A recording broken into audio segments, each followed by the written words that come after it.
Kate, I guess I think either team came out particularly sharp, but I think that in time, I think you were able to assert yourselves pretty well. What were your thoughts?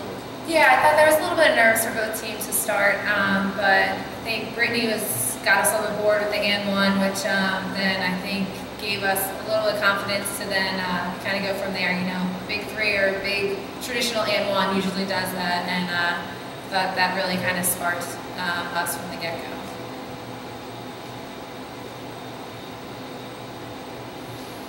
And I imagine that not many teams are used to facing somebody like Amber coming off the bench like that. I mean, it's luxury to have a six-man like that. Absolutely, and Amber, you know, is one of the most dominant post players in our league, and I think around.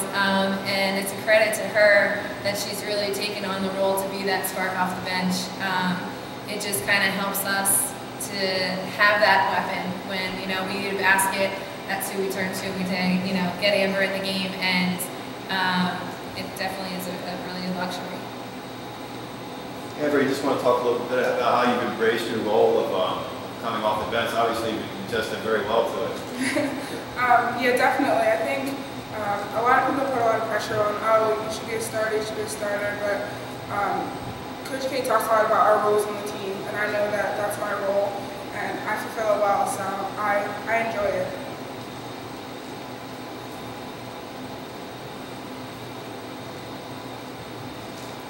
Brittany, did you feel, I know you're a big shooter on your team, did you kind of like feel the necessity to, you know, take the shots and take the big shots and you know, in big games like this? I mean, I kind of just let it come to me.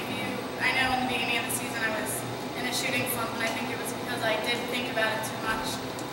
So, you know, I just have to take it as it comes, and I have my teammates to back me up. They're always telling me, keep shooting, keep shooting, keep shooting. So, yeah, just take it as it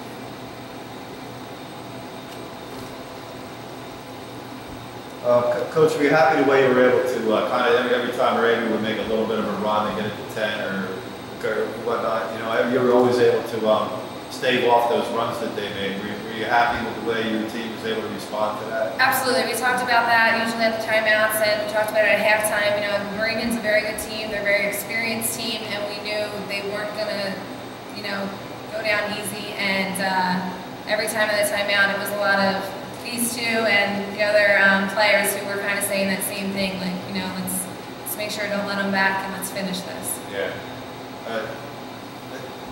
Unless I misunderstood, I think Mary Beth said you played for Scranton, is that correct? I did, yeah. Okay, so you obviously have a history with Moravian, because they play each other all the time. Well, when I played, it was the MAC, so they've been in the Landmark now. So when I played, we did play against Moravian in like a local tournament, but we were not in conference. I think it's been a couple years ago, it changed. But when I played, it was still MAC. So. What year did you graduate from Scranton, if you don't mind? 2004. 2004.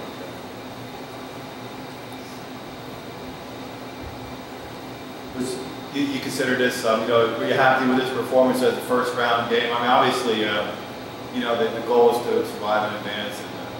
And, yeah. You was happy with the way the team responded overall? Absolutely. This, you know, was the first time actually in program history that the Cabrini women's basketball team won the NCAA tournament game. So that was on their minds from the get-go, and, you know, we're happy with that, but we want to keep going as long as we can.